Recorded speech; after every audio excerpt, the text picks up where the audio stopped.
নমস্কার, দেবশ্রী ট্রাভেল ডায়েরির আরো একটা নতুন পর্বে আপনাদের সবাইকে স্বাগত জানাই। পৃথিবীর বৃহত্তম ম্যানগ্রোভ অরণ্য সুন্দরবন। আজ সুন্দরবন যাব আমরা। আপনারাও সঙ্গে থাকুন আর দেখতে থাকুন সম্পূর্ণ ভিডিওটা। রবীন্দ্র সদন থেকে মা ফ্লাইওভার দিয়ে রওনা দিয়েছি আমরা। সময় লাগবে 2 ঘন্টা 40 মিনিট মতন। আমাদের প্রথম গন্তব্য গদখালি ঘাট। সেখান থেকে লঞ্চে করে আমরা যাব বালি আইল্যান্ড। বালি আইল্যান্ডেই স্টে করব আমরা। আগামী 2 দিন ঘুরে দেখব সুন্দরবন বায়োস্ফিয়ার রিজার্ভ। একটা ভিডিওর মধ্যেই কম্বাইন করে যাবতীয় ইনফরমেশন, যাবতীয় তথ্য থাকবে আপনাদের জন্য।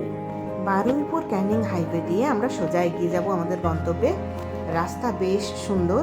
আর রেলপথে যদি ক্যানিং স্টেশন পৌঁছন, সেখান থেকে টুকটুক বা অটোতে করে সোজা পৌঁছে যেতে পারবেন গদখালি ঘাট। এই ট্রিপ একাধারে ওয়াইল্ড লাইফ ফটোগ্রাফি ওরিয়েন্টেড এবং ফ্যামিলি ট্রিপও বটে। যেহেতু এই যাত্রায় আমরা সড়ক পথে চলেছি, তাই আমাদের গাড়িকে রেখে দেব গদখালি ঘাটের কোনো একটি গ্যারেজে। ঘাটের কাছাকাছি রয়েছে বেশ কয়েকটি গ্যারেজ। এইসব গ্যারেজে গাড়ি রাখতে গেলে দিন প্রতি 100 থেকে 150 টাকা করে পড়বে।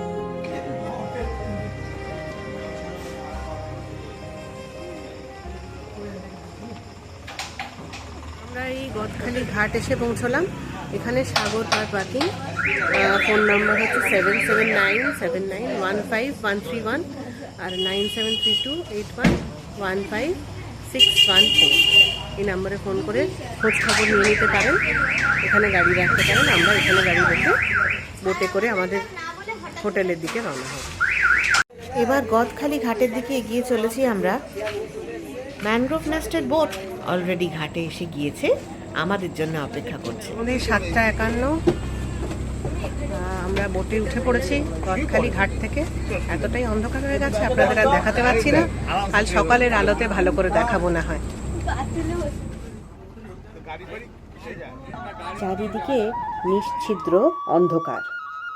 চাঁদের আলোয় প্লাবিত হচ্ছে গোটা বিদ্যুধরীর জল। এই দৃশ্য সত্যিই অনন্য, অনবদ্য। ওই দেখুন, আর একটা বোট যাচ্ছে আমাদের পাশ দিয়ে।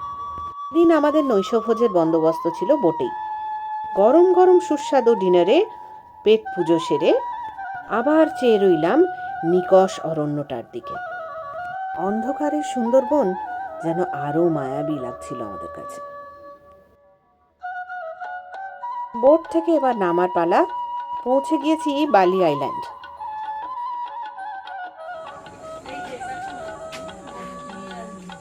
এই বনবিবির মন্দিরের পাশ দিয়ে আরেকটু এগিয়ে গেলেই আমাদের থাকবার জায়গা দ্য ম্যানগ্রোভ নেস্ট। এখানেই দেওয়া রয়েছে কন্ট্যাক্ট নাম্বার। চাইলে ফোন নাম্বারে ফোন করে যোগাযোগ করে নিতে পারেন।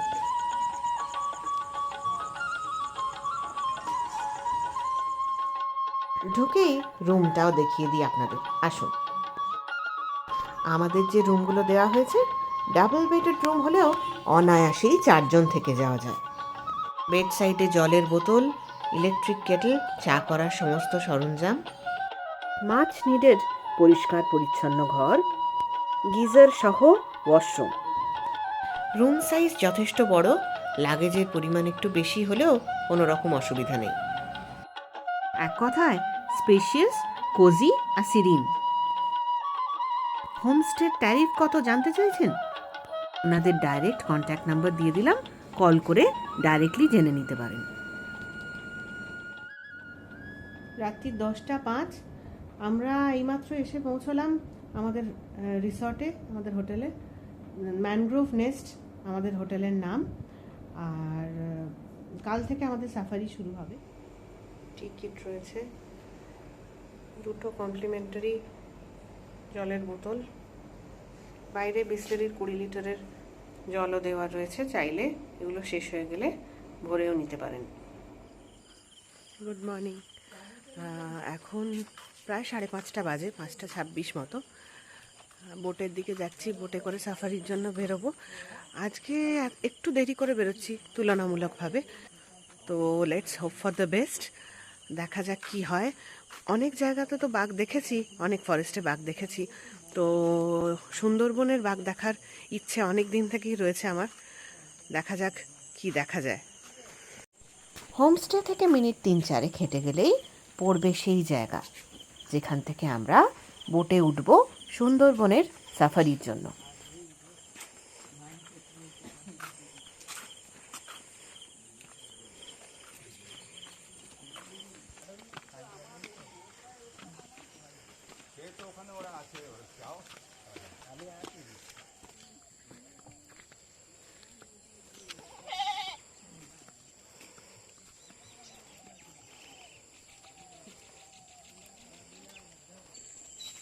গ্রামের মেঠো পথ দিয়ে এগিয়ে চলেছি আমরা।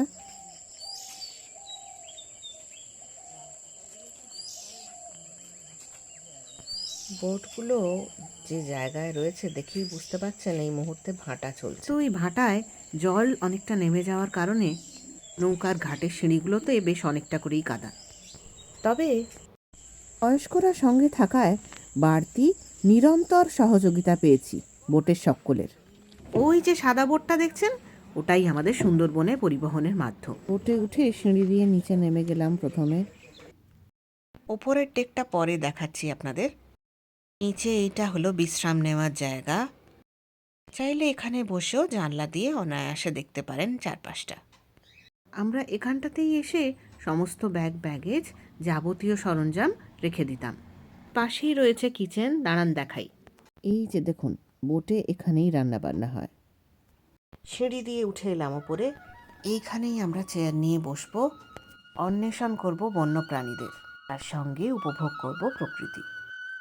আর অবশ্যই থাকবে দারুণ সব খাওয়া দাওয়া, আর ভাগ করে নেব অনাবিল আনন্দ আপনাদের সঙ্গে। তার জন্য দেখতে হবে আমার সম্পূর্ণ এই ভিডিওটা। প্রায় 10,000 বর্গ কিলোমিটার জুড়ে রয়েছে এই বন্যপ্রাণ সংরক্ষণ কেন্দ্র। মিনিট 10 হলো আমরা বোটে উঠেছি। তো আমরা বেসিক্যালি আজকে দোবাকি হয়ে তারপর পীরখালি 6-এর দিকে যাওয়ার প্ল্যানিং রয়েছে।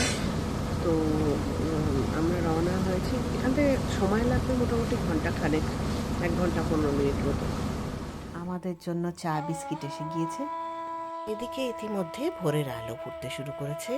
ধূসরবর্ণ আকাশ কমলাভ রঙের আবির মেখেছে। বিদ্যেধরী জলে এসে পড়ছে তারই প্রতিবিম্ব। এমন সুন্দর সূর্যোদয়, এমন সুন্দর সকাল, আহা, এমনটা যদি প্রতিদিন হতো। সূর্যোদয়ের সাথে সাথে ক্রমশ উধাও হলো এখানকার বাড়িঘর, সুন্দরবনের জনজীবন। দেখতে দেখতে আমরা এসে পড়েছি অরণ্যের দোরগোড়ায়। সুন্দরবনের অরণ্যে রয়েছে 84 প্রজাতির গাছ, যার মধ্যে 34 রকম ম্যানগ্রোভ, বাকি হলো অ্যাসোসিয়েট ম্যানগ্রোভ। দেখতে ভারী সুন্দর সুন্দরী গাছ, এবং তার ফার্নিচার ভ্যালুও যথেষ্ট বেশি। তবে এই সুন্দরী গাছের নাম থেকে কিন্তু আদৌ সুন্দরবনের নামের উৎপত্তি নয়। এই নিয়ে রয়েছে প্রচুর তর্ক বিতর্ক। সুন্দরবন নামের উৎপত্তি কোথা থেকে জানেন? সমুদ্রের উপকূলবর্তী বলে সমুদ্রবন, পরে তা অপভ্রংশ হয়ে হয়েছে সুন্দরবন, রূপান্তরিত রূপ সুন্দরবন। কুয়াশার পর্দা বারবার এসে লুকোচুরি খেলছে সূর্যের সঙ্গে। ওই দূরে বেশ কয়েকটা হরিণ আপন মনে ঘাস খাচ্ছে। জোয়ারের জল সরতেই একজোড়া বন মোরগ কুটি কুটি পায়ে এদিক ওদিক ঘোরাঘুরি করছে। সুন্দরবনে বাঘের খোঁজ করা মানে বাঘের পায়ের ছাপ অর্থাৎ পাগ মার্ক লক্ষ্য করে এগিয়ে যাওয়া একটার পর একটা খাঁড়ি পার হয়ে। সেক্ষেত্রে এক রাশ ধৈর্য নিয়ে আসতেই হবে আপনাকে। আমাদের মনে রাখতে হবে বন্যপ্রাণী আমাদের কোলাহলে অভ্যস্ত নয়। আমাদেরই ধৈর্য ধরে অপেক্ষা করতে হবে তাদের দেখা মেলার জন্য। তবে বাঘ দেখার চেয়ে বাঘ খোঁজার উত্তেজনার আগুন পোহানো আনন্দ দেয় আমাকে। ইতিমধ্যেই আমাদের ব্রেকফাস্ট রেডি হয়ে গিয়েছে। বোটে খাওয়া দাওয়া করার কিন্তু মজাটাই বেশ আলাদা রকমের। বাঘ বা অন্যান্য বন্য জন্তু জানোয়ার দেখতে পাওয়া সে তো উপরি পাওনা। প্রাতরাশের তোড়জোড় হয়ে গিয়েছে, এবার ব্রেকফাস্ট টাইম। আপনি যদি 2 দিন বা 3 দিন সুন্দরবন সফরের জন্য যান, তাহলে এক এক দিন থাকবে এক এক রকম জলখাবার। আমরা যেহেতু 3 দিনের সফরে গিয়েছিলাম, একদিন ছিল লুচি তরকারি, আরেকদিন নুডলস, তৃতীয় দিন পেটাই পরোটা, সঙ্গে ডিম, কোনোদিন সেদ্ধ, কোনোদিন পোচ, কোনোদিন আবার অমলেট। থাকবে মরশুমি ফল ও মিষ্টি। এছাড়াও যদি আপনাদের কোনো প্রেফারেন্স থাকে তাও প্রস্তুত করে দেন এনারা।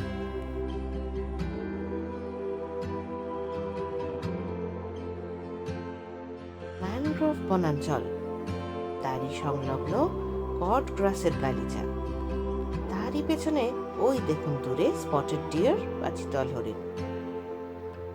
এর সাথে দেখা মিলল অ্যাডজেটেন্ট স্টক বা মদন টাক পাখির। মৃত জন্তুর হাড়গোড় এরা অনায়াসেই হজম করতে পারে, তাই এদের আরেক নাম হাড়গিলা। দেখতে পেলাম সুন্দরবনের সল্ট ওয়াটার ক্রোকোডাইল। এখানকার কুমির 20 থেকে 22 ফিট পর্যন্ত লম্বা হয়। বেশ বড় কুমিরগুলোর এক একটার ওজন প্রায় 1000 কেজির কাছাকাছি। জাস্ট ভাবাই যায় না। শীতকালে যেহেতু এরা চরেই রোদ পোহায়, সেই জন্য শীতকালে কুমির দেখার সম্ভাবনা সব থেকে বেশি।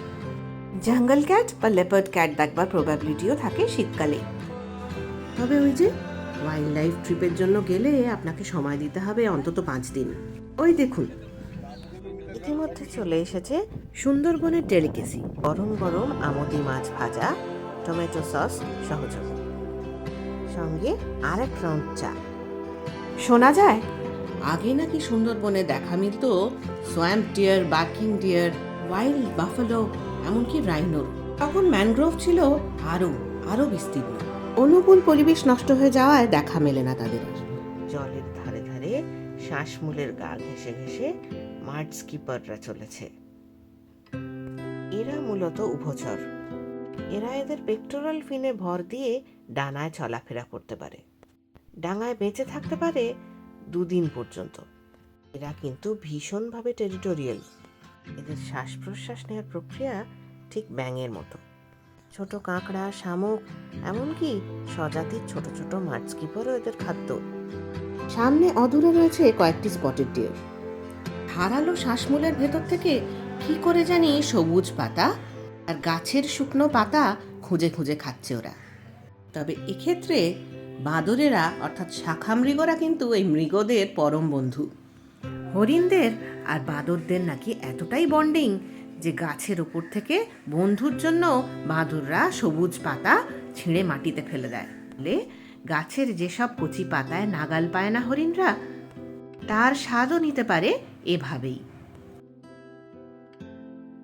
ব্রেকফাস্টের মতন লাঞ্চেও রয়েছে নানান বৈচিত্র্য। ডাল, ভাত, আলু বা বেগুন ভাজা, স্যালাড, এটা কনস্ট্যান্ট। তরকারি এবং মাছ আপনার পছন্দ মতো বানিয়ে দেন এনারা। আমরা একদিন খেয়েছিলাম ভেটকি। শুনলাম সুন্দরবনের কাঁকড়ার নাকি দারুণ স্বাদ, সেটাও আরেকদিন ট্রাই করেছিলাম। দারুণ টেস্টি ছিল। আপনারাও ইচ্ছে করলে টেস্ট করে দেখতেই পারেন। দুপুরবেলা রোদে বসে এইভাবে বোটে খাওয়ার মজাটাই কিন্তু বেশ অন্যরকম। বোটের এক জায়গায় টাঙানো রয়েছে এ জঙ্গলের নানান রকম নির্দেশিকা, ডুজ অ্যান্ড ডোন্টস।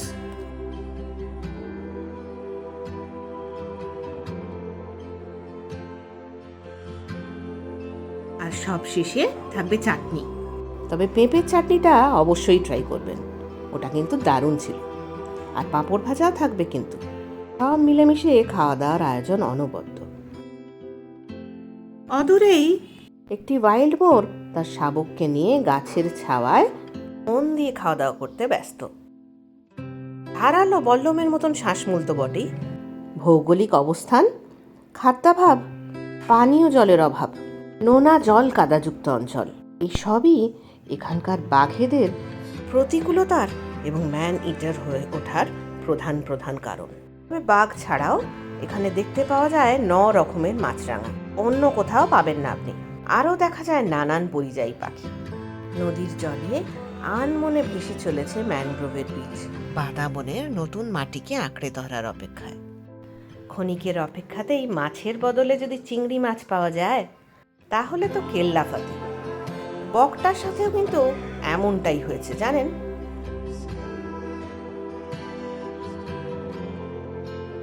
নানা নানা রকম পরিযায়ী পাখিদের আগমন ঘটে শীতকালে এই সুন্দরবনে। শোনা যায় মাঝে অবশ্য পরিযায়ী পাখিদের সংখ্যা বেশ কমে গিয়েছিল, তবে 2000 সালে প্যান্ডেমিকে অরণ্য বন্ধ থাকার কারণে বলতে পারেন প্রকৃতি ভারসাম্য ফিরে পেয়েছে, পুনরুজ্জীবিত হয়েছে, ফলে পাখিদের সংখ্যা বেড়েছে আগের চেয়ে।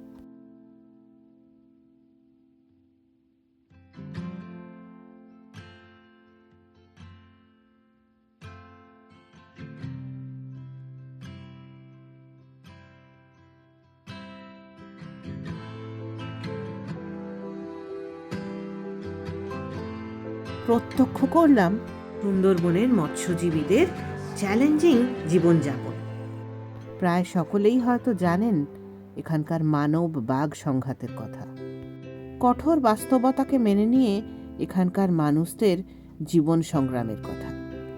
সাগরদ্বীপ, বালি, গোসাবা, জালিখালি, পাখিরালা, কলসদ্বীপ, ফোড়ামারা, ভাঙাডুনি এবং রাক্ষসখালী, এগুলি সুন্দরবন অঞ্চলের বেশ কয়েকটি প্রসিদ্ধ গ্রাম।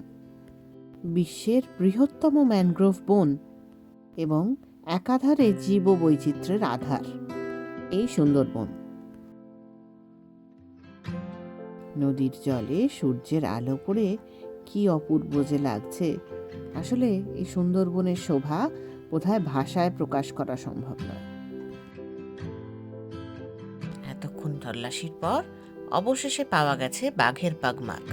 কিছুক্ষণ আগেই সে পার হয়ে গিয়েছে এই খাড়ি।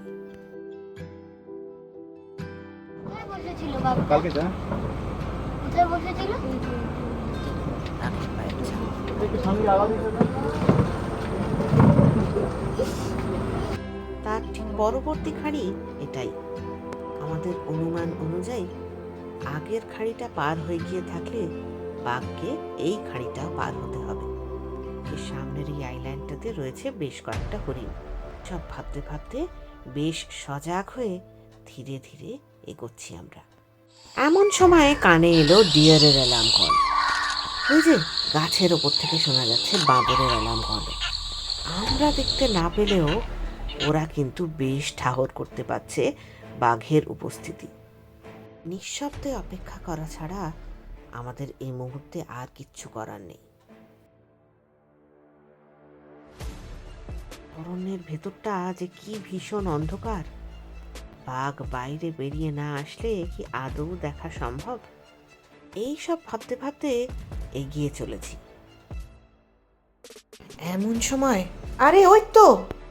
ঘন বাদাবনের মধ্যে থেকে হিংস্র দুটো চোখ বোধহয় অনেকক্ষণ ধরেই আমাদের লক্ষ্য করছিল। মৎস্যজীবীদের নৌকা নাকি দেখেছে বাঘকে পারাপার হতে। চোখের নিমেষে কোথায় যেন মিলিয়ে গেল।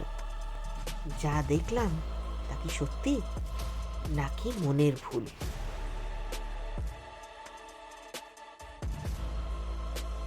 সকলে যে যার জায়গা ছেড়ে এসে উঠে দাঁড়িয়েছি। অরণ্য তোল পার করে চলছে চিরুনি তল্লাশি। জীবনে বহু অরণ্যে বাঘ দেখেছি, এটা মানতেই হবে যে সুন্দরবনের বাঘ অত্যন্ত চতুর। অন্য অরণ্যে বাঘকে ট্র্যাক করা এবং সুন্দরবনের বাঘকে ট্র্যাক করার মধ্যে বিস্তর তফাৎ। তবে হাল ছাড়বো না আমরা কিছুতেই। চলুন আবার এগিয়ে যাই, ঘুরে দেখি বাকি জঙ্গলটা। সুন্দরী, গরান, গেওয়া, হেতালে ঘেরা এই অরণ্য বিশ্বব্যাপী বিপন্ন প্রাণীদের আবাসস্থল।